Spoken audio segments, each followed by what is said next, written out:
हमारा हृदय कोटि कोटि धन्यवाद व्यक्त करता है कि ठाकुर जी, आपकी इस करुणा का हम किस प्रकार से प्रत्युत्तर दें। हमारे अंदर कोई ऐसी योग्यता नहीं है। हमारा जो आचरण है, हमारा जो व्यवहार है, वो पशु से भी निम्न है। हरे कृष्णा सर। हरे कृष्णा पराग, कैसे हो?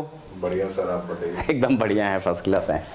सर बहुत दिन से मेरे मन में एक सवाल था। अच्छा। जैसे मैं 3 मित्रों के साथ रहता हूँ, तो बाकी सारे वेजिटेरियन हैं, मैं एक अकेला नॉन वेजिटेरियन हूँ। अरे वाह। तो मतलब हमेशा ही वो मुझे कहते रहते हैं कि तुम वेजिटेरियन बन जाओ, वेजिटेरियन लोग ज्यादा सुखी होते हैं। तुम्हें खुंदस आती होगी उन पे।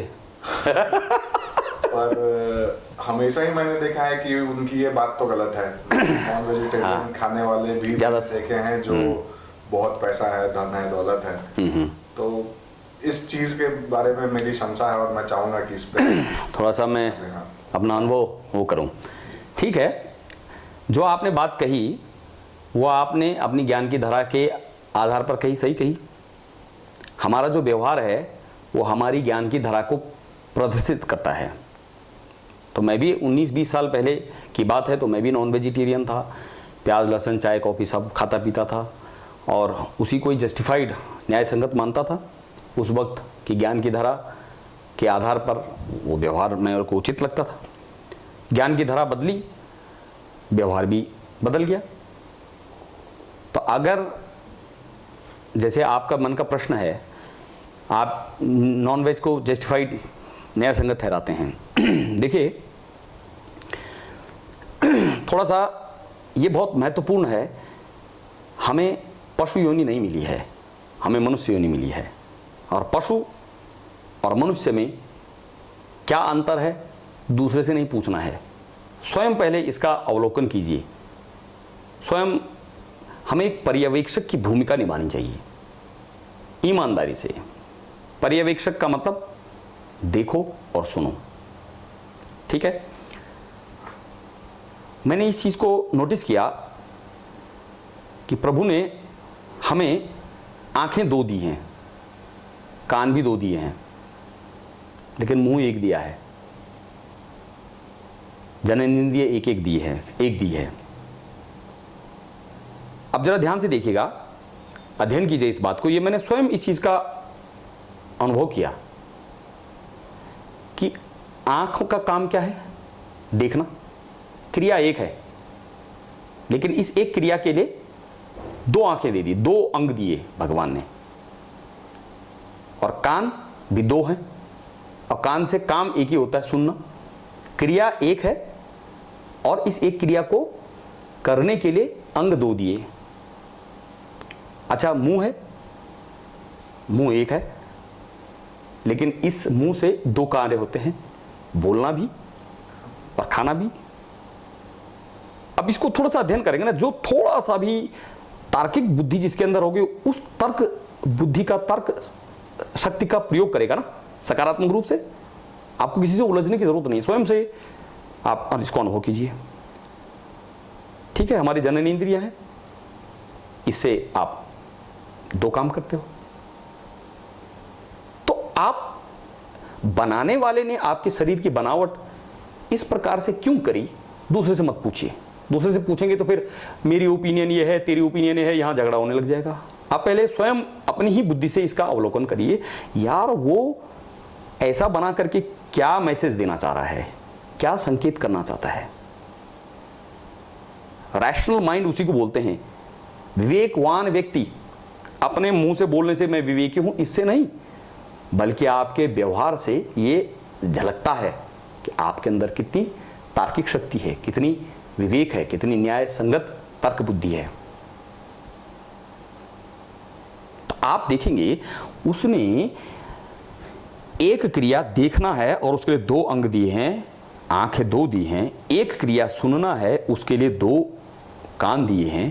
तो कहना क्या चाह रहे हो कि देखो ज्यादा, सुनो ज्यादा, बोलो कम, खाओ कम। अच्छा, फिर इनका अरेंजमेंट भी देखिए आप। इनकी व्यवस्था भी देखिए, इनकी व्यवस्था कैसी है। सबसे ऊपर आंखें, मतलब सबसे ऊपर तो मस्तिष्क है, फिर आंखें हैं, फिर कान है, मुंह है, फिर धीरे धीरे धीरे करके नीचे तो जननांग नीचे है। तो व्यवस्था का क्रम प्राथमिकता के आधार पर है। आप इस कमरे में रह रहे हो, ये मकान जिसने बनाया है, तो आते फ्रंट पे टॉयलेट तो नहीं बना हुआ है। फ्रंट पे आप मकान की क्या बनाते हो, रिसेप्शन हॉल, स्वागत कक्ष बनाते हो। उसके बाद फिर जो है आपका बैठक होता है, जो भी है, फिर आपका बेडरूम और फिर धीरे किचन और टॉयलेट पीछे रहता है। तो प्राथमिकता के आधार पर आप अरेंजमेंट करते हो। आप कपड़े भी पहनते हो तो पहले क्या पहनते हो, अंदर पहले अंडर शर्ट पहनते हो, बनियान, उसके ऊपर फिर शर्ट पहनते हो, फिर उसके बाद हाफ स्वेटर पहनते हो, अगर ज़्यादा ठंड है तो पूरी स्वेटर पहन लेते हो, और ज़्यादा ठंड है तो जैकेट पहन लेते हो, फिर मफलर ओढ़ लेते हो। अगर कोई ऐसा करे, पहले मफलर पहन ले, फिर ओवरकोट पहन ले, और फिर जो है बनियान पहन ले, और फिर हाफ बनियान पहन ले, और फिर शर्ट पहने, और तब आखिरी में गंजी पहने, अपनी बनियान पहने। कल्पना करने से ही जो है हास्यास्पद स्थिति है, ये हमें कल्पना से ही पता लग रहा है।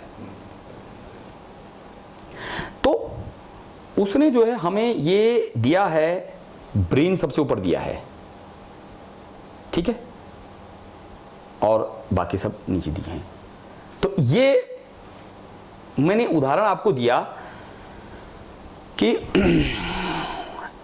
ऐसे करके सोचने की प्रक्रिया को आप शुरू कीजिए, तो तब आप धीरे धीरे धीरे धीरे इसी में आगे बढ़ते जाएंगे, और आपको ये भी फिर ज्ञान होता जाएगा कि कुत्ते, सुअर, बिल्ली और हम में क्या फ़र्क है और क्या समानता है।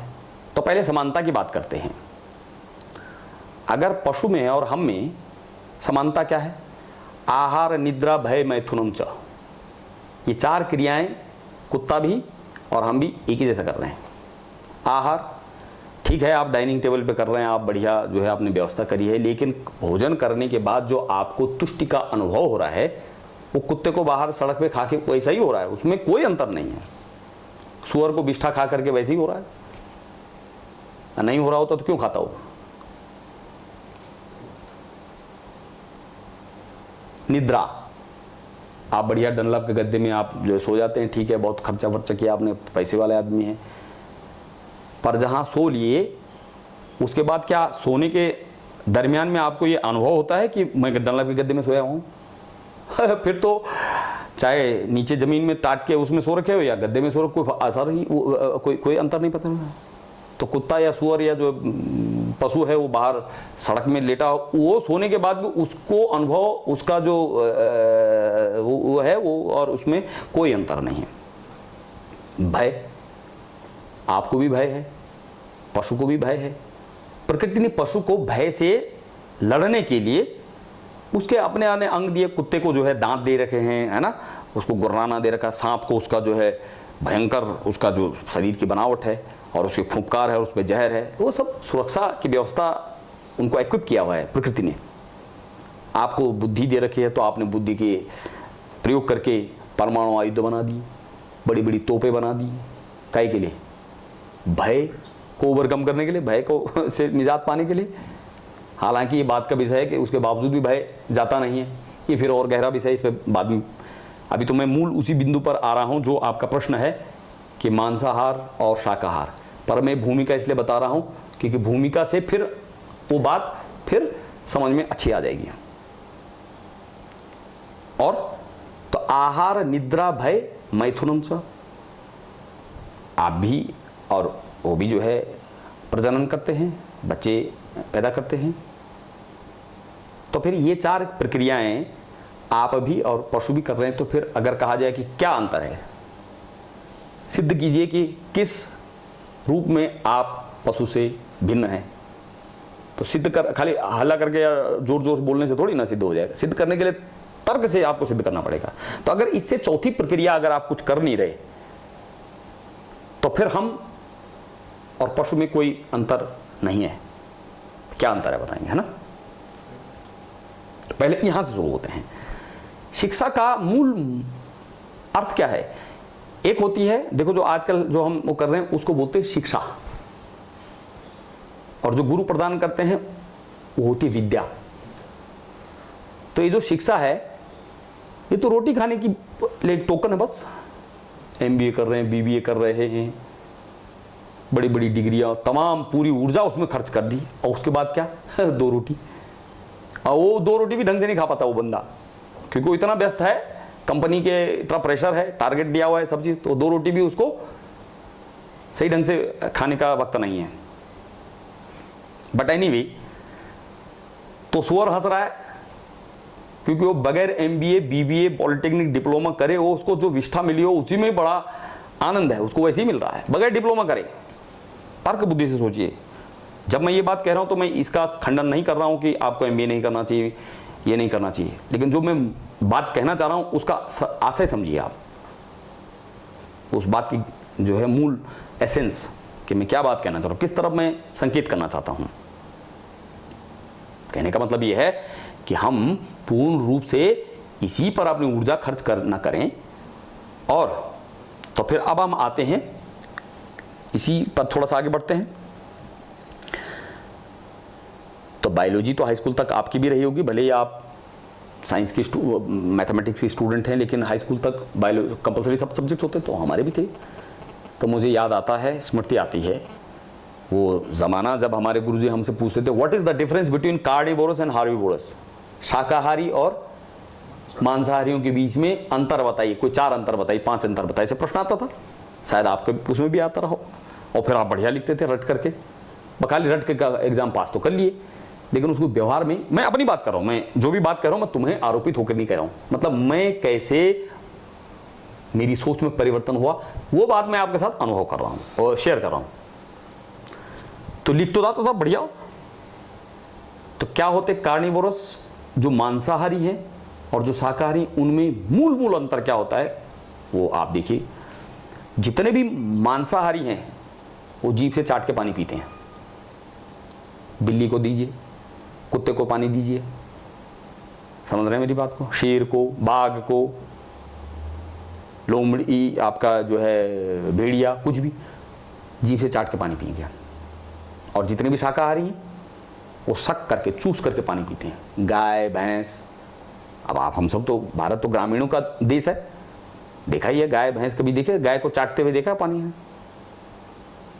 तो अब पहला अंतर क्या है, जितने भी शाकाहारी हैं वो पानी चूस के पीते हैं, सोख है ना, सोखते ऊपर है ना, और मांसाहारी चाट के पीते हैं, पहला।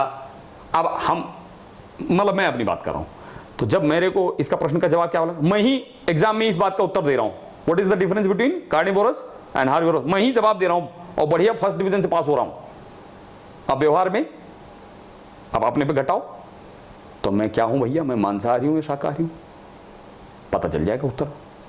जब मुझे पानी देते तो मैं कुत्ते की तरह चाटता नहीं, मैं तो सक करके पीता हूं पानी। आप भी मेरे ख्याल में चाट के नहीं पीते पानी, ठीक। दूसरा, जितने भी कार्निवोरस हैं, मांसाहारी, उनकी आंखों में रेडियम होता है, और रात को, क्योंकि वो नॉक्टर्नल एनिमल्स है ना, रात को रात्रिचर हैं, निशाचर हैं, उनको जो है रात को शिकार के लिए जाना होता है। तो उस रात्रि की अंधेरे में दिखने के लिए प्रकृति ने उनको सहायता दे रखी है। अगर आप बाघ के, या बाघ तो मतलब कुत्ते के या बिल्ली के, इनमें रात को अगर टॉर्च मारेंगे तो चमकती हैं उनकी आंखें, जैसे आप सड़क में देखे ना, रेडियम होता ना, चमकता ना, तो ठीक वो, तो वो प्रकृति ने उनको उस ढंग से सुव्यवस्थित किया हुआ है। उनको रात को जंगल में अपना शिकार के लिए जाना है, तो दिखने के लिए सहायता होती है। और जितने भी शाकाहारी हैं, गाय है, भैंस है, वो उनके उस आंखों में नहीं होता ऐसा, आप देख लीजिएगा चाहे टॉर्च मार करके। दूसरी बात, जितने भी ये होते हैं रात को क्या करते हैं, ये सक्रिय हो जाते हैं, कुत्ता, बाघ, शेर, बिल्ली, कुत्ते, समझ रहे हैं मेरी बात को।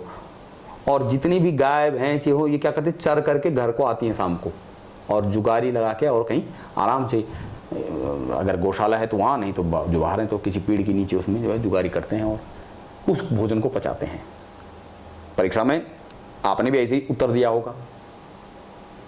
तो अब आप अपने पे लगाइए, आपकी आंखों में हम टॉर्च मारेंगे तो चमकेगी बिल्ली की तरह, कुत्ते की तरह नहीं। मतलब मैं जब आपको बोल रहा हूं तो खाली बातचीत में ये आप शब्द का प्रयोग करना पड़ रहा है, पर मूलतः मैं आपको नहीं कह रहा हूं, मतलब मैं स्वयं से बात कर रहा था। तीसरी बात, जितने भी कार्निवोरस हैं उनकी इंटेस्टाइन का स्ट्रक्चर, उनकी संरचना आंतों की और शाकाहारी की आंतों की रचना में अंतर आता है, अंतर है। जितने भी शाकाहारी उनके आंत जो है वो बड़ी होती है और मांसाहारियों की आंत छोटी होती है। अपेंडिक्स होता है इसमें, तो अपेंडिक्स क्या करता है, सेलुलोज को डाइजेस्ट करने का काम करता है। सेलुलोज जो है ग्रीन वेजिटेबल्स में पाया जाता है, आप समझे ना मेरी बात को। तो इस प्रकार से मूलतः मैंने जो दूर से दिखने वाले अंतर हैं, और भी बहुत सारे अंतर हैं, ये आप अध्ययन करके अब फिर अपने को घटा सकते हैं कि आप किस श्रेणी में है, आप किस कैटेगरी में है, इधर में है, उधर में, किधर में। अब चूंकि हमें जो है भगवान ने एक एक्स्ट्रा बुद्धि दी हुई है, तो इस बुद्धि दो तरह की होती है। बुद्धि को मति भी बोलते हैं ना, मति और मतलब एक होती है सुमति और एक होती है कुमति। तो मूलतः हमने इस बुद्धि का, इस मति का दुरुपयोग किया है, लिहाजा वो सुमति के बजाय कुमति हो गई है। और उस कुमति के कारण से, कुमति की एक विशेषता होती है, वो मन की जो चेष्टा होती है उसके साथ तादाद में रखती है। और मन हमारा कलयुग के प्रभाव के कारण से अधोगामी है। तो मन क्या चेष्टा करता है, ईमानदारी से आप स्कैनिंग करें अपने मन की, और स्कैनिंग करके अगर ईमानदारी से, तो अंदर की बात है, तो जो मन की चेष्टा है पब्लिकली बता ना पाओगे कि मन क्या चेष्टा करने के लिए कह रहा तुम्हारे को। ईमानदारी की बात, छाती के अनुभव की बात बता रहे हैं। तो उस मन की चेष्टा के साथ जब बुद्धि तादाद में होती है, तादाद में का मतलब समझ रहे ना, उसका समन्वय, हाँ हाँ हाँ ठीक है, दोस्ती हो जाती दोनों की, तो ये है कुमति की पहचान। और सुमति क्या होती है, उस मन की उस चेष्टा को जो निम्नगामी, जिसको आप पब्लिकली नहीं बता पा रहे हैं कि मन क्या चेष्टा कर रहा है, तो सुमति उसके अगेंस्ट, उसके खिलाफ, उसके विरुद्ध खड़ी होती है। ये पहचान है मूलतः कुमति और सुमति की। फिर द्वंद्व होता है मन और बुद्धि में, ये थोड़ा बाद में आऊंगा इस विषय पर। तो जब मैंने ये सब चीजें सोची गुरु की कृपा से, माँ बाप के आशीर्वाद से, यार मैं पढ़ा लिखा हूं, खाली एग्जाम पास कर देना और उसको जीवन में उतार देना, इसमें बहुत अंतर होता है। तो पढ़ तो मैं गया, तो वो तो थी शिक्षा। शिक्षा मैंने बताया ना, खाली रोटी खाने का टोकन। तो मैंने अपने से बता, अरे यार तू तो जो खाली तूने ये खाली व्यावहारिक शिक्षा भी पाई है, रोटी खाने का टोकन, हाई स्कूल कर लिया, इंटर कर लिया, ग्रेजुएशन कर लिया, फलाना कर दिया, ढिमकाना कर दिया। लेकिन विद्या वो चीज होती है जो मन की इन कुचेष्टाओं के विरुद्ध खड़े होने की आपको सहायता देती है, उसे विद्या बोलते हैं। और शिक्षा और विद्या में अंतर है। शिक्षित व्यक्ति अभिमानी होता है और विद्या संपन्न व्यक्ति विनयशील होता है। यह उसकी पहचान अमूल। एक सूक्ति भी है, विद्या ददाति विनयम विनयात याति पात्रताम पात्रताम धनवापनोति धनात् धर्मम परम सुखम। विद्या ददाति विनयम, विद्या क्या देती है, विनयशीलता, ये पहचान है मूल। और विनयात याति पात्रताम, और विनयशील व्यक्ति के अंदर पात्रता आती है, योग्यता आती है।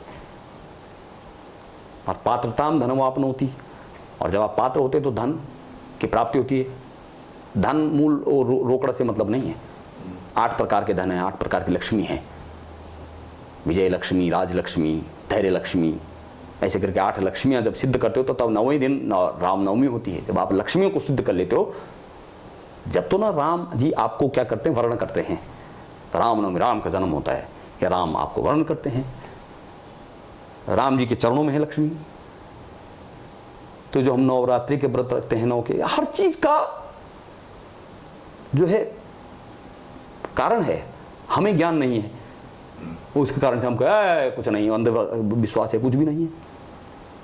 तो खैर जो है काफी लंबा चौड़ा विषय हो रहा है, मैं इसको फिर उसी विषय पर केंद्रित करने का प्रयास कर रहा हूं। तो फिर मैंने सोचा कि मैं शिक्षित हूं या विद्या संपन्न हूं, तो ईमानदारी से मैंने पाया शिक्षा संपन्न हूं, विद्या संपन्न नहीं हूं, क्योंकि मेरे अंदर बहुत ज़्यादा अभिमान था, अभी भी है, अभी भी बहुत है। पर सैद्धांतिक रूप से मैं इस बात से पहले सहमत हो गया। मूल पहली जो अवस्था है वो क्या है? सैद्धांतिक रूप से एग्री होना, सहमत होना। उसके बाद फिर दूसरी अवस्था आती है कि उसको व्यवहार में उतारना। तो मैं अभी पहली वाली अवस्था में हूँ, सैद्धांतिक रूप से मैं सहमत हो गया हूँ कि ये बात सही है। तो हम जो है, हमारा जो शरीर भगवान ने बनाया है वो मांस खाने के लिए नहीं बनाया है, क्योंकि जितने भी मांसाहारी पशु हैं उनकी कैनाइन टीथ होती हैं, रदनक दांत, कुत्ते के, बिल्ली के, देखो। और जितनी भी शाकाहारी हैं उनके फ्लैट टीथ होते हैं, गाय, भैंस, घोड़ा, देखिए आप दोनों के दांतों का स्ट्रक्चर आप देख रहे हैं। आपकी या हमारी जो है दांतों का जो संरचना है वो कुत्ते बिल्ली से मिलता है या गाय भैंस से मिलता है? बताओ। गाय भैंस से मिलता है, ठीक। कुत्ते बिल्ली की तरह नहीं हमारे जो है वो, इसलिए क्योंकि उनको प्रकृति ने इक्विप किया है, संपन्न किया है मांस को फाड़ने के लिए। तो पहला देखिए ना, आप अपने तर्क से ही चलिए ना, इतनी बुद्धि से ही आप जो आपको स्वीकारती है उसको ही स्वीकारते हुए आगे बढ़िए ना, ठीक। तो हम मांस खाने के लिए भगवान ने हमें नहीं बनाए, और ये योनि जो है ये पशु योनियों से उत्तम योनि है। अब यहां तक तो बात ठीक है, लेकिन अब दूसरा प्रश्न आता है कि हम छोड़ नहीं सकते। जैसे अभी आपने, हालांकि यहां पे नहीं पूछा, लेकिन इससे पहले आप बोल रहे थे कि सर मैं छोड़ नहीं पाऊंगा, ऐसा बोल रहे थे ना आप? हाँ, ठीक है सर। जैसे आपने बताया कि प्रकृति ने हमें बनाया है ऐसा। हाँ, लेकिन पहले ये बात तो समझ गए, समझ में आ गया कि हम जो है हम मांस खाने के लिए नहीं बना है ये मनुष्य शरीर। ये तो यहाँ तक तो कोई प्रश्न नहीं, तो संशय दूर हो गया, ठीक है। तो जब अभी आप बता रहे थे तो मैं खुद में ही विचार कर रहा था, तो एक प्रश्न उमड़ के आया, और ये है कि जैसे आपने बताया कि प्रकृति ने ही हम सभी को बनाया है, ठीक है। तो जैसे मैंने भी अपने एक्सपीरियंस से देखा है कि अगर हम गलती से भी कभी दिया नहीं है, लेकिन मैं ऐसा समझता हूँ कि गलती से अगर किसी वेजिटेरियन जानवर को, उसके पास तो बुद्धि भी नहीं है, और उसको मांस दे देते हैं या खाने के लिए, किसी बंदर को दे दिया या किसी घोड़े को दे दिया या गाय भैंस के आगे रख दिया, या कुछ भी वैसा चीज रख देते हैं, तो वो सूंघ के हट जाती हैं पीछे। उनके पास तो साधन भी नहीं है कि वो खुद ही जाके खाएं, हमें बिल्कुल अधिकतर देना ही पड़ता है। गाय वाय को तो बांध के ही रखते हैं।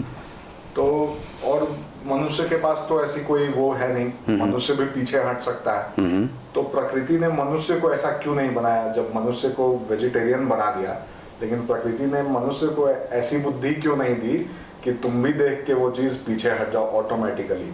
और दूसरी चीज ये भी है कि सर, जब प्रकृति ने दिया, तो जैसे वेस्टर्न कंट्रीज हैं, मैं गया था, तो वहाँ पे वेजिटेरियन फूड बहुत ही लिमिटेड है। वहाँ पे बहुत समस्या हो जाती है जो वेजिटेरियन लोग हैं। मैंने यही फील किया क्योंकि हमारे साथ वेजिटेरियन फ्रेंड्स गए हुए थे, तो उनको बहुत लिमिटेड मिल रहा था। तो वहाँ पे प्रकृति ने वो व्यवस्था क्यों नहीं की? वेजिटेरियंस लोग रहेंगे तो वेजिटेरियन इतना, जैसे हमारे देश में है, भरपूर मात्रा में वेजिटेबल्स हैं, अनाज है, सब कुछ।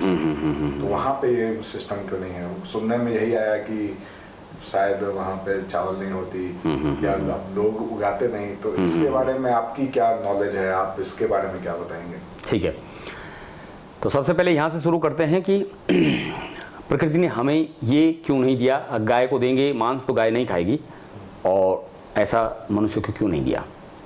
तो पहले तो मैं इसी बात का खंडन करूँगा कि मनुष्य को दिया है, लेकिन मनुष्य को एक विशेषाधिकार दिया है, कुछ स्तर तक की जो है स्वतंत्रता दी है, और उस स्वतंत्रता का हमने दुरुपयोग किया है, हम उसको मिसयूज कर रहे हैं। यूँ समझ लिया कि जैसे हम प्रधानमंत्री को चुने, किसी नेता उसको चुने विकास करने के लिए, और विकास के के बजाय और जो है अपना घर भर रहा है, भ्रष्टाचार फैला रहा है, तो हमने उसके लिए तो नहीं चुना था ना। चुना तो किस चीज़ के लिए था? विकास के लिए। किसी पुलिस वाले को चुना तो था रक्षक के रूप में, और वही जो है अनेक दफ़ा में केसेस आते हैं कि वो भक्षक हो गया, वही जो है उल्टा घूस लेता है, वो करता है, कैदियों को जो है अपराधियों को जो है संरक्षण देता है, ऐसा सुनने में आता है। तो इस प्रश्न का उत्तर क्या है कि मूल उसका जो उद्देश्य था वो रक्षा करना था, उसको कुछ विशेषाधिकार दिए गए कि वो रक्षा करे, लेकिन तमोगुणी बुद्धि, राक्षसी बुद्धि के कारण से उसने उस विशेषाधिकार का सदुपयोग करने के बजाय क्या करने लग गया, दुरुपयोग किया। तो बुद्धि का के कारण से ऐसा हो रहा है। वही तो हम थोड़ी देर पहले बता रहे थे, कुमति और सुमति, एक आसुरी बुद्धि होती है और एक दैवीय बुद्धि होती है, देवता देवतुल्य बुद्धि होती है। तो हमारी जो ये स्वतंत्रता प्रभु ने हमें दी है, जानवरों से पशुओं से के अनुपात में हमें स्वतंत्रता अधिक दे रखी है, तो हमने उसके दुरुपयोग के परिणाम स्वरूप इस तरह का व्यवहार हमारे सामने आ रहा है।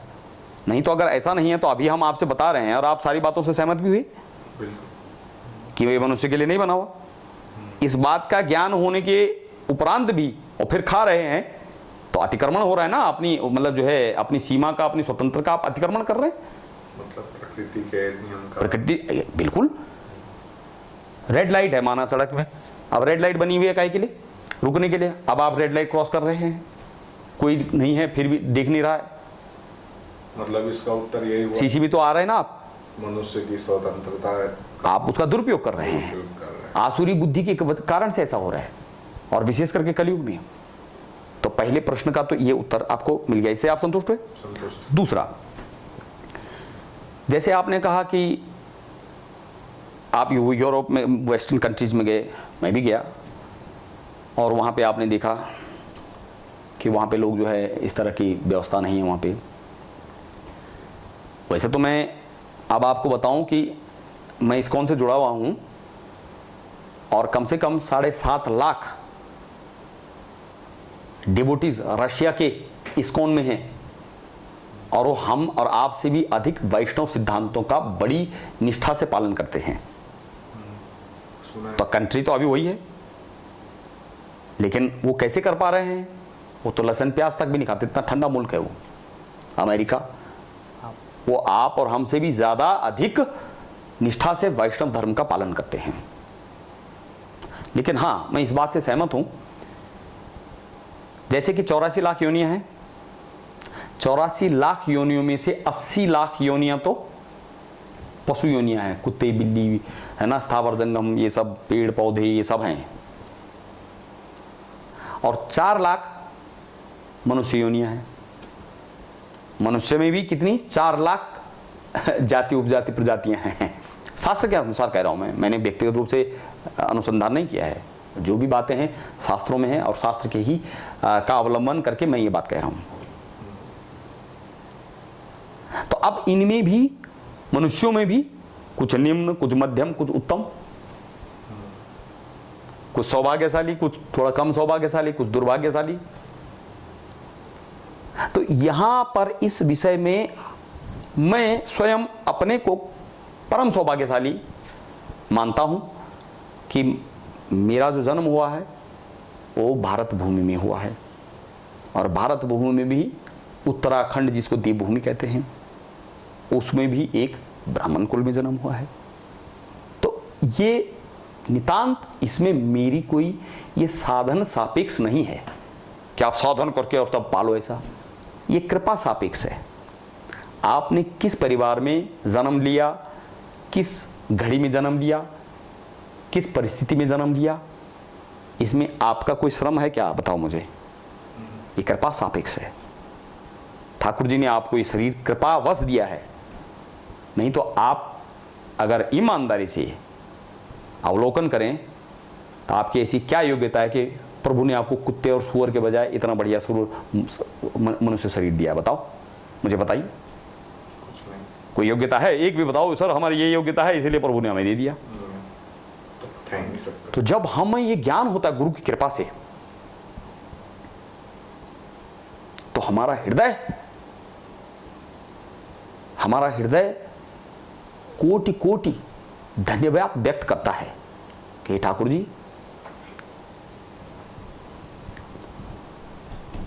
आपकी इस करुणा का हम किस प्रकार से प्रत्युत्तर दें। हमारे अंदर कोई ऐसी योग्यता नहीं है। हमारा जो आचरण है, हमारा जो व्यवहार है, वो पशु से भी निम्न है। अरे अभी आप ही बोल रहे हैं गाय को मांस नहीं देते हैं, वो सॉरी मांस रख दो, नहीं खाएगी, कितनी भूखी रहेगी, कभी मांस नहीं खाती है। तो एक पशु भी अपने पशु के धर्म का निर्वहन कर रहा है, और हम उनसे सारे योनि में सबसे उच्च योनि हमें मिली है, और उपरांत उसके हम क्या आचरण कर रहे हैं। तो क्या हम ठाकुर जी की कृपा के अनुरूप प्रत्युत्तर दे रहे हैं? क्या उनकी अनुकंपा का हम इस प्रकार से उनको उस प्रकार से उत्तर दे पा रहे हैं?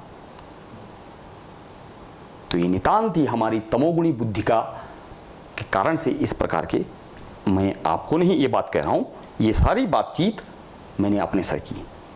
और जिस दिन ऐसा बातचीत अंदर होने लगती है, परिवर्तन अवश्यंभावी है। चेतना, मैंने अपने से बात करी, यार तू किस चेतना का है? दूसरे की चमड़े को खा रहा है। जो चमड़े को खाता है, चमड़े का से व्यवहार करता है, तो चमार बोलते हैं उसको। तो हम वही है। फिर चमड़े पे आसक्ति है, वो चमड़े को चबा रहे हैं हम, और मृत चमड़े को। पर चूंकि जब पवित्र बुद्धि नहीं होती, तो तब ये बात विचार में नहीं आती है। लेकिन गुरु कृपा से और भजन से बुद्धि क्या होती है? पवित्र होने लगती है। तो पवित्र बुद्धि में फिर इस प्रकार के विचार आते हैं। तो धीरे धीरे धीरे धीरे धीरे फिर वैसी आपकी मक्खी दो तरह की होती है। एक होती है मधुमक्खी और एक होती मक्खी। हैं दोनों मक्खियां ही। अब आप दोनों का स्वभाव देखिए। मधुमक्खी कहां बैठती है? फूलों पे बैठती है। और पराग है ना, तुम्हारा नाम पराग है, देखो पराग को जो है वो करती, मतलब फूलों के रस को करती है, और तब उसके बाद उगलती तो क्या निकलता है? शहद निकलता है। और शहद कितना मीठा होता है। वो शहद हर प्रकार से औषधीय गुणों से संपन्न होता है। और एक दूसरी होती मक्खी, पूरे शरीर में जहां फोड़ा होगा, पीप चढ़ रहा होगा, और पूरे शरीर के साफ जगह को छोड़ करके कहां बैठती है? उस गंदी जगह में बैठती है, फोड़े वाली जगह में बैठती है। बस जहां बह रहा हो वहां बैठते हैं। और सुंदर शरीर का और सुंदर भाग वहां नहीं बैठेगी। मैंने स्वयं से बातचीत की कि मेरी जो मन की चेष्टा है वो सुंदर चीजों की जगह है, बजाय कहां जा रही है? चमड़े पे जा रही है। अरे प्रभु ने कितनी सुंदर व्यवस्था हमारे लिए की है। इतनी प्रकार की तरकारियां, सब्जियां, फल, कितने प्रकार के। अच्छा देखो, बनाने वाला कितना करुणामयी, कितना उसने हमारा ख्याल किया है। आजकल गर्मियां हैं, देखो तो गर्मियों में आम और लीची, अब इनकी तासीर गर्म होती है, तो गर्मी को काटते हैं, उसको समान बैलेंस बनाने के लिए उसी प्रकार की तासीर वाले फल दिए हैं। जब ठंडियों में, जब मार्च अप्रैल के उनमें विटामिन सी की कमी होती है, तो उस दरमियान में आप देखेंगे कि संतरे और ये सब किन्नू और इस तरह के फल ज़्यादा आते हैं। जब आपके शरीर को जिस प्रकार के विटामिन, प्रोटीन, कार्बोहाइड्रेट, जिस चीज़ की आवश्यकता होती है, प्रभु ने उस सीजन में उसी प्रकार के फल, अनाज की व्यवस्था हमारे लिए करी है। कितना केयरिंग है। पर हमारी अपवित्र बुद्धि, हम इतने असंवेदनशील हो चुके हैं मांस खा खा करके, कि हम उस अवस्था तक पहुंच ही नहीं पा रहे हैं, उतना हम सोच ही नहीं पा रहे हैं। हमारी चिंतन शक्ति खत्म हो गई। तो ऐसा जब मैंने विचार किया, बस देखो, डिसीजन लेने में तब तक मुश्किलात होती है जब तक कि आप कन्विंस नहीं होते। जिस दिन आप आप जिस घड़ी में आप कन्विंस हो गए, कन्विंस का मतलब समझ गए ना, समझ में आ गई बात, फिर निर्णय लेने में कोई देरी होती है क्या? आप फोटोग्राफी का काम करते हैं, जबरदस्ती तो नहीं करें ना। आप पहले इस फोटोग्राफी प्रोफेशन के लाभ हानि, आपके लिए कितना फायदेमंद है नहीं है, ये सब चीज पे विचार किया होगा आपने बुद्धि के स्तर पर। और जब आप उन सभी से बातों से सहमत हुए, फिर तो ना काम किया ना। तो कैमरा ले लिया, जिससे आप कर रहे हो 3.5 लाख का कैमरा आप बता रहे हैं, और ये सब चीजें, उसका साजो सामान, वो सब चीज ले लिया आपने। डिसीजन लेने में कोई दिक्कत नहीं था, पैसा खर्च कर दिया तो छोटी चीजें बताओ, दिखने में छोटी चीज लेकिन उसकी गुणवत्ता हो तो कन्विंस हुए ना, तभी तो ना आप रशिया गए। पहले सहमत हुए कि ऐसा ऐसा करेंगे, वो करेंगे, तो तुरंत फिर चले गए रशिया। तो डिसीजन लेने में मुश्किलात कब तक आती है? जब तक हम कन्विंस नहीं होते। तो आपका ये प्रश्न का उत्तर आपको मिल गया। मतलब मैं ऐसे कन्विंस हुआ तो इसलिए मैं अपनी बात से, मैं आपको पिन पॉइंट नहीं कर रहा हूं। आप अगर ऐसा लगा तो मैं क्षमा चाहूंगा, लेकिन ये मेरा व्यक्तिगत अनुभव है। मैंने इस प्रकार से सोचा, और जब ऐसा सोचा तो मेरा जो है, मेरी रोम रोम, मतलब मैं कांपने लग गया कि मैं क्या अपराध कर रहा हूं। और कर्म का सिद्धांत तो उससे कोई नहीं बच पाएगा। जो कर्म करेंगे उसकी प्रतिक्रिया अवश्यंभावी है। इस बात से तो सहमत है ना आप? बिल्कुल बिल्कुल। जब इस बात से सहमत हैं, जब ये बुद्धि आपके अंदर है, तो हम किसी का मांस खा रहे हैं, किसी का हत्या कर रहे हैं, और तब उसको चबा रहे हैं अपनी जीभ को तुष्ट करने के लिए। और ये जीभ इतनी एहसान फरामोश है, इस जीभ ने तुमसे कितने कितने गैर कानूनी काम, अनैतिक काम करवा डाले, और उसके बाद भी आज तक कभी जीव ने कहा अरे यार पराग यार, बहुत तुमने हमें इतनी सब चटाया है, चटनी चटाई है ना, और इतना सब चाट वाट चटाया है, और इतना बढ़िया मांस वांस किया, अब थैंक यू यार, थैंक यू, कभी कहा क्या? उल्टा और कहते और ला, कहीं से भी ला, तुम मर को, इससे बात से हमें फर्क नहीं है। तू चोरी कर, डकैती कर, तेरे को पुलिस वाले मारे, कुछ करे, हमें तो लाभ है वो तो। और इतनी एहसान फरामोश जीव की आप चाकरी करते करते करते, तो बुद्धि की अधमता की निशानी है ये। हम कह तो रहे हैं अपने को शहंशाह, लेकिन हम शहंशाह नहीं हैं, हम गुलाम हैं। किसके? इस जीव के, और इसी की सेवा में लगे हुए हैं। और जिसने एक दिन भी एक शब्द भी थैंक्स का नहीं कहा आपको। कितने बेचारे हैं हम। सौभाग्य उदय होता है जब गुरु, परम सदगुरु हमारे जीवन में आते हैं, और उनकी कृपा दृष्टि और भजन के बल से फिर ये ताकत आने लगती कि मन की इस कुचेष्टा के खिलाफ हम फिर खड़े उठते हैं। गुरु और भजन नहीं करने से आप मन के चांटों से, मन के थपेड़ों से बच नहीं सकते। मन इतनी बुरी तरह से, क्योंकि मारता आया है, कितने जन्म जन्मों से तुम्हें मारता है। वो इतना बड़ा खिलाड़ी है, उसका इतने दाव पेच है, तुम पटकनी देगा तुम ऐसी जगह की, उस पटकनी से उठने का एक मात्र, मैं अनुभव की बात बता, छाती के अनुभव की बात बता रहा हूं। और कोई तरीका नहीं। संकल्प ले लो, कई लोग नए साल में संकल्प लेते, resolution, oh in this year you know I took resolution to do this that. 2 दिन के बाद तो रेजोल्यूशन कहां गायब हो जाता, क्योंकि आपके अंदर शक्ति नहीं है। मन भी हंसता तुम्हारे ऊपर, देखते हैं इसका रेजोल्यूशन है, वो भी बोलता है क्या ये रेजोल्यूशन, 4 चांटे मारूंगा मैं इसके, तो इसका रेजोल्यूशन डस्टबिन में चला जाएगा। और होता ही ऐसा। तो पराग, मुझे विश्वास है कि शायद मैं अपने अनुभव को आपके साथ साझा किया हूं, तो आपको इसमें अपने प्रश्न का उत्तर मिल गया होगा शायद। सर सारी उत्तर मिल गई, और मन तो खैर समझ ही सकते हैं आप।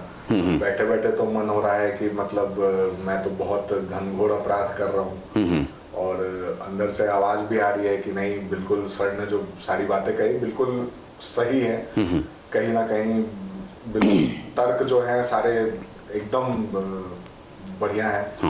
तो लेकिन यही है कि फिर लगता है, अंदर से आवाज आती है कि छोड़ दो, फिर लगता है कि नहीं यार थोड़े समय बाद, तो फिर वो थोड़ा समय वाला सीन आ जाता है बीच में। तो मतलब आप ये कहना चाह रहे हैं कि छोड़ नहीं पा रहे हैं, इच्छा हो रही है, सैद्धांतिक रूप से सहमत होने के बावजूद भी आप छोड़ नहीं पा रहे हैं। छोड़ नहीं पा रहे। देखिए, इसका उत्तर में मैं फिर अपना ही अनुभव बताता हूं आपको, और अनुभव बताने से पहले मैं आपको एक तार्किक बात बताता हूं। आप किसी से 500 रुपए मांगिए, कभी भी नहीं देगा। क्यों देगा? कोई बेफालतू में क्यों देगा? अच्छा, अब उसको 2000 रुपए दीजिए और फिर कहिए जो है मेरे को जो 500 रुपए मांग रहे थे दे दो, दौड़ के आके देगा। मैं तुमसे मांगू 500 रुपए यार, देखो क्या? नहीं दोगे, अनावश्यक नहीं दोगे ना, कारण तो नहीं दोगे ना। और हम कह यार ये तो लाल वाला नोट दिया मैंने 2000 का, तो ऐसे में तो तुम बड़ी खुशी खुशी से 3 500 के नोट दे दोगे, 1 नहीं 2 नहीं 3 दे दोगे। और उधर अनुभव बैठा वहां, वो देख रहा है। उन्होंने कहा यार जिस नोट को देने के लिए पहले इतनी आनाकानी कर रहा था, और अभी ये लाल वाला नोट दिया है 2000 का, और अब 1 नहीं 2 नहीं 3 वापस कर दे दिए यार तुम्हें, ये क्या माजरा है? तो समझाने की आवश्यकता नहीं है कि क्या कारण है, क्योंकि तुम्हारे अंदर इतनी बुद्धि है कि जो हमने आपको नोट दिया 2000 का और जो तुम्हारे पास है 500 का, तो उससे 4 गुना वैल्यू है इसकी। तो जब बड़ी मूल्य वाली चीज आपके पास आ गई, तो छोटी मूल्य वाली जिस पे इतनी आसक्ति थी तुम्हारी, 1 सेकंड नहीं लगा उस आसक्ति से को छोड़ने में। मेरी बात समझ में आ रही है नहीं आ रही? अच्छा, दूसरा उदाहरण मैं अपना अनुभव बताता हूं। क्योंकि मैं ग्रामीण परिवेश से आया हूं, तो गांव में जो है मिठाई के तौर नाम पे लड्डू हुआ करते थे। तो जो लड्डू होते थे तो मतलब वैसे तो लड्डू कभी कभार मिलते थे, तो ज़्यादातर गुड़ होता था। तो हम, मेरी माँ भी जो कोई काम अगर हमसे करवाती थी तो बोलती थी भाई गुड़ खाएं या हलवा बनाएंगे करके, तो इसके लालच से हमें काम करवाती थी। और कभी कभार हो गए तो लड्डू। तो उस गुड़ से जो है अधिक महत्व हमारी महत्व बुद्धि किस पे थी? लड्डू पे थी। और तो फिर हमने चर्चा सुनी थी यार बर्फी। अब एक बार बर्फी जब पहली बार मैंने को खाने को मिली तो बड़ा स्वाद आया। फिर तो लड्डू की आदर बुद्धि खत्म होगी, कम होगी, और बर्फी के प्रति आदर बुद्धि उससे ज्यादा होगी। और फिर शहर में आए और फिर गुलाब जामुन मिले हमें पहली बार खाने का, और गुलाब जामुन खाए, समझ रहे मेरी बात को। और फिर रसगुल्ले, और तो गुलाब जामुन का महत्व तो कम हो गया। और फिर रसमलाई, मेरे दोस्तों ने सबसे पहले यहाँ रसमलाई खिलाई मेरे को पहली बार देहरादून में, हम सब छू। तो अब मुझे बताओ कि जो लड्डू के प्रति इतनी आसक्ति थी हमारी, अब कोई मांगता तो हम कभी नहीं देते थे। अब यहां पर टेबल में लड्डू भी है, गुलाब जामुन भी है, और रसगुल्ला भी है, और रसमलाई भी है। अभी मुझे बताओ तुम क्या खाओगे? क्या कोई विरोध नहीं, कुछ सॉरी कोई दबाव नहीं है आपके ऊपर, स्वेच्छा से क्या उठाओगे? रसमलाई उठाओगे। हमने कुछ जबरदस्ती गर्दन में तुम्हारे चाकू नहीं रखा कि रसमलाई खाना, स्वाभाविक रूप से आप रसमलाई ही खाओगे। मुझे विश्वास है कि तुम्हारे प्रश्न का उत्तर तुम्हें मिल गया है कि when we get the higher taste it becomes easy to lose the lower taste। जिस स्वाद पर अभी आपकी आसक्ति है यह तब तक है जब तक कि आपका परिचय इससे ऊंचे स्वाद पर नहीं हुआ है, और जैसे ही आपका इससे ऊपर वाले स्वाद पर परिचय हो जाएगा, प्रयास नहीं करना पड़ेगा छोड़ने के लिए, स्वतः ही छूट जाएगा। ये अपने अनुभव की बात बता रहा हूं। कैसे? मैं भी सोचता था यार लहसुन प्याज चाय कॉफी इसके बगैर कैसे जीवन। सचमुच में मैं बहुत चाय पीता था, गाय बगाए कोई सड़क में, अरे भाई आ जाए तो मोहल्ले में, ताकि आएगा तो इसके बहाने एक कप हमें भी चाय मिल जाएगी, इतना चाय मैं पीता था। ठीक। और सोचता था मैं ये अवधारणा थी मेरे मन में कि यार बगैर लहसुन प्याज के क्या कोई वो भी भोजन होता होगा। लेकिन ठाकुर जी की कृपा से जब पहली बार इस्कॉन का मैंने प्रसादम लिया, मैं विस्मय से मतलब मुझे विस्मय हुआ, मैं आश्चर्यचकित रह गया कि बिना लहसुन प्याज का जो प्रसादम है, जो भोजन है, वो लहसुन प्याज की जो मेरी अवधारणा थी उससे कई कई कई कोटि गुना अधिक स्वादिष्ट। ये मेरा स्वयं का अनुभव है, स्वयं का अनुभव है, कोई किताब पढ़ी बात नहीं बोल रहा हूं। और मेरी अवधारणा टूट गई। And that was the time जब मैंने अंदर से ये अंदर से संकल्प हो गया कि अब हम लहसुन प्याज नहीं खाएंगे। तो ये इस प्रश्न का उत्तर है कि छूटता नहीं है, ये तब तक ही होएगा जब तक कि आप ऊंचे स्वाद के नहीं हैं। और ऊंचे स्वाद के लिए आप हमारी संगति कीजिए, इस्कॉन में आइए, इस्कॉन का प्रसादम लीजिए, जो ठाकुर जी को भोग लगा हुआ है, ठाकुर जी की जूठन पाइए, फिर उसके दिव्य जो स्वाद है जब वो आपके हलक से, आपके गले से नीचे उतरेगा और वो जब अपना काम करेगा, वो पचेगा, पच करके उसका खून बनेगा, उसकी बुद्धि है ना सब बनेगी, फिर देखो आपकी जो अवधारणा है ये बदल जाएगी। चूंकि मेरी बदली तो तुम किस खेत की मूली हो यार, तुम भी तो उसी परम परमात्मा की संतान हो, उसी के अंदर, वही तो तुम्हारे अंदर आत्मा है, वह खाली थोड़ा बाहर का थोड़ा सा प्रदूषित हो गया। तो जैसे हमारा कपड़ा मैला था और हमने साबुन रिन जो है तो साफ चमक गया, अब तुम बोले सर तुम्हारा कपड़ा ये मैला हम देखे थे, अब कैसे चमका है? हाँ तो हम कहे भाई ये साबुन है टिकिया है, इससे हमने रगड़ा साले को, फिर जो है देखो अब चमक गया। तो ऐसे तुम भी चमकाओ। तो क्या है? हरिनाम रूपी, समझ रहे ना मेरी बात को, उस भजन से और गुरु की कृपा से और संगति बहुत बहुत बहुत बड़ी भूमिका अदा करती है। जैसा संग वैसा रंग वैसा ढंग, बाद में वैसा अंग भी बन जाता है। ठीक है? और कोई आपको, तो मैं आपको डिक्टेट नहीं कर रहा हूं, मैं आपको अपनी टर्म्स एंड कंडीशंस को डिक्टेट नहीं कर रहा हूं, मैं खाली अपने अनुभव, तुमने प्रश्न पूछे मैंने अपने अनुभव बताए। और आज मेरे जीवन में अब हम कई साल हो गए, लहसुन प्याज कोई चाय कॉफी कुछ नहीं कहीं दिख रहा। तुम्हारा हम मरियल टाइप के दिख रहे हैं को क्या? 48 साल की उम्र है, अब तुम्हारे सामने देखो बैठे हुए, कहीं किसी तरह से कोई रोगी दिख रहे क्या? कोई लोग बोलते लहसुन से प्याज से बात ये वायु हो जाता है, फलाना रोग हो जाता है, तो उसको उपचार करते हैं। तो हम बताएं जितने भी जो है लहसुन प्याज खाते हैं, अब किसी को वायु रोग नहीं है क्या? घुटनों का दर्द नहीं है क्या? तो फिर अपनी बात का। और वृंदावन में इतने संत महंत हैं तो नहीं खाते हैं, वो सब वायु रोग से ग्रसित है क्या? उनसे ज्यादा स्वस्थ हैं, उनसे ज्यादा उनके चेहरे पे तेज है। तो खाली अपनी जीभ की स्वाद को, बोला ना मन के साथ तादाद में। ओ जैसे ही आप मन के खिलाफत बात करोगे तो मन अंदर से संकेत भेजता है, ऐसा बोल ऐसा बोल, क्योंकि तो उसको खाद पानी मिलना बंद हो जाएगा ना मन को। इसलिए वो आपको ये कुतर्क देता अंदर से। आप संकल्प करते हैं कि आप मांस का सेवन नहीं करेंगे?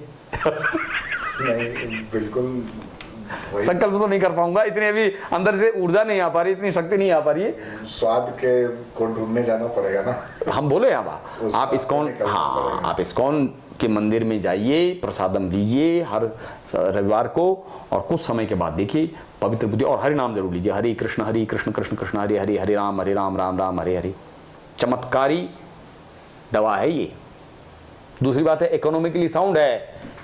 इकोनॉमिकली साउंड कहने का मतलब एक वक्त का डिनर जो मांसाहारी है और एक वक्त का डिनर जो शाकाहारी, जैसे हम हरी भुज्जी खाते हैं, तो किसमें खर्चा ज्यादा है बताओ? मांसाहारी। 4 आदमियों के लिए मांसाहारी डिनर बनाओगे तो लगभग कम से कम 1000 रुपये खर्च होगा। भाई मांस लगाओ, फिर उसमें तो उतना गरम मसाला भी लगता है, फिर उतनी गैस भी लगती है, सब चीज लगाओ, और हमारे 10 रुपए की राई की भुज्जी आ जाती है। समझ रहे मेरी बात को? तो आर्थिक रूप से संपन्नता का भी सूत्र है ये। तो आप आर्थिक रूप से भी संपन्न हो रहे हो और आत्मिक रूप से भी संपन्न हो रहे हो, और नहीं तो कर्म के सिद्धांत से तो आप भी नहीं बचे हुए हैं। जिसका खाओ तो वो भी तो दूसरे जन्म में आपको खाएगा किसी। हरे कृष्णा।